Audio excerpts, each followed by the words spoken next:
मोहब्बत के किस्से भी हैं, अपने पराए से रिश्ते भी हैं, कुछ जख्म हैं जो पुराने भी हैं, कुछ ख्वाब हैं जो सुनाने भी हैं।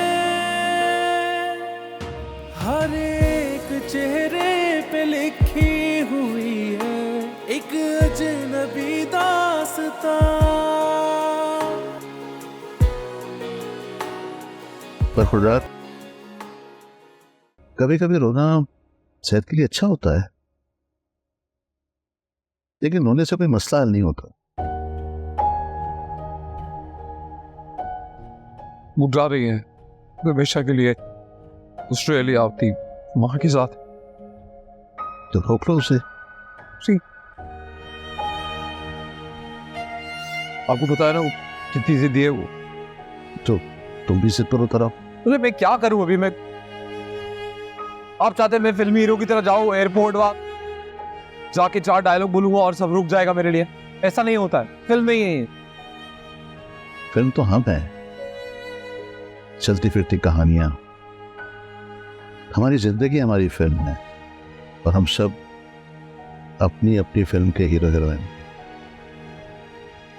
पर मैं हीरो नहीं हूं उनका। क्या हार गया हूं मैं?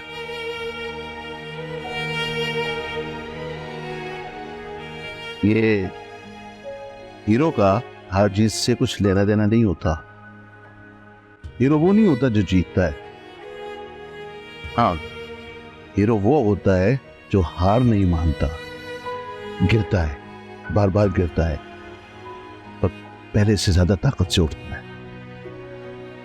गिरने का मतलब हार थोड़ी होता है, लेकिन गिर के उठने की चाह का खत्म हो जाना, ये असल में हार। तुम्हारे बस का तो कुछ है नहीं। आजकल के नौजवान ना इस सीनियर हीरो को ही कुछ करना पड़ेगा। क्या मतलब? क्या करेंगे आप? उनके ऑस्ट्रेलिया जाने से पहले आखिरी बार अलाया की वालिदा से मैं खुद बात करूंगा।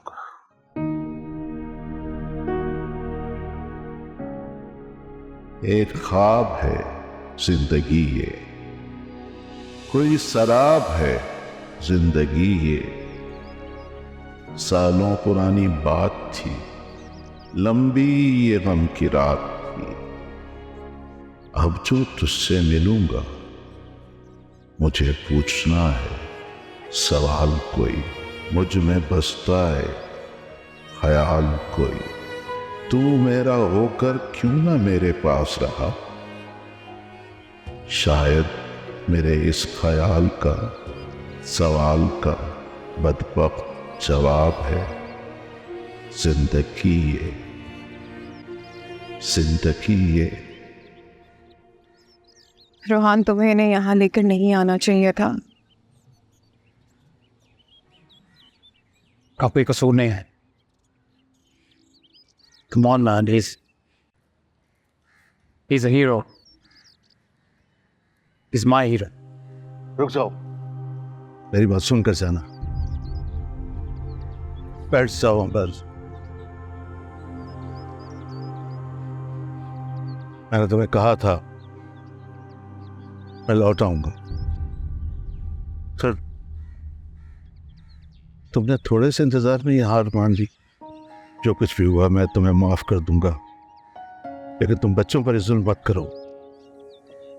तुम मुझे माफ करोगे? तुम मुझे माफ करोगे हुमायूं? 25 साल गुजरने के बाद अपने आप को माफ नहीं कर सकी क्या? क्यों मैंने अपनी जिंदगी की सारी खुशियां तुम पर निछावर की? क्यों मैंने तुम्हारे जैसे वादे के झूठे शख्स पर एतबार किया, अपने खानदान वालों से मुंह मोड़ लिया तुम्हारी खातिर? मैं तो अपने आप को माफ नहीं कर सकी हुमायूं, तुम मुझे क्या माफ करोगे? मैं लौट कर आया था अंबर। कब? 2 हफ्ते का कह के गए थे ना, 2 महीने तक तुम्हारी कोई खबर नहीं थी। मैं 2 महीने तक कोमा में था। तुमने मुझे मौका ही नहीं दिया कि मैं तुम्हें सब कुछ बता पाता। अगर मैं तुम्हें बताता कि अम्मी जान ने अपनी कसम देकर मुझे हैदराबाद बुलाया है ताकि मैं भी पूरी फैमिली के साथ शुमाली इलाकों की सैर को जाऊं, तो तुम मुझे कभी इजाजत ना देती। 1 मिनट, तुम्हारी सारी फैमिली एक्सीडेंट? सारी फैमिली। तुम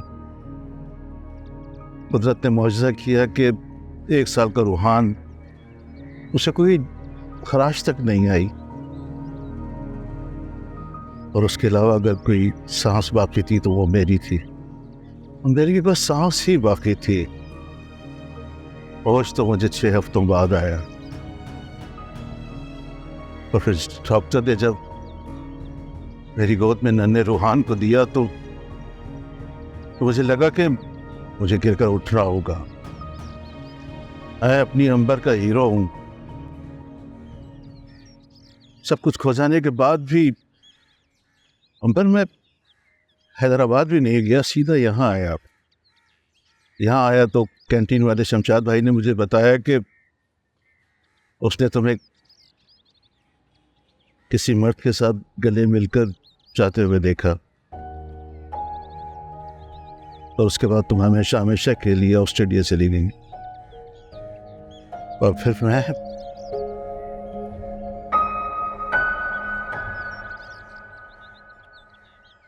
एक बार फिर से सब कुछ खो बैठा। वो मेरे भैया थे माइन, मैंने उन्हें बुलाया था।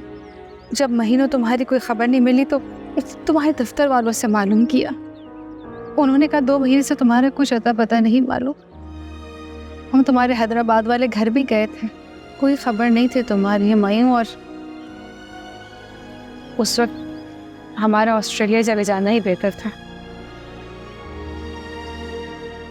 पता नहीं क्यों मुझे यकीन हो गया था कि मुझसे निकाह करके तुम हमेशा के लिए हमें छोड़ के जा चुके हो। अमर, मुझे इस बात की खुशी है कि तुमने दूसरी शादी, अलाया बहुत अच्छी लड़की है, लेकिन मुझे बहुत अफसोस हुआ कि उसके वालिद का हार्ट अटैक हुई है एक अजनबी दास्तां।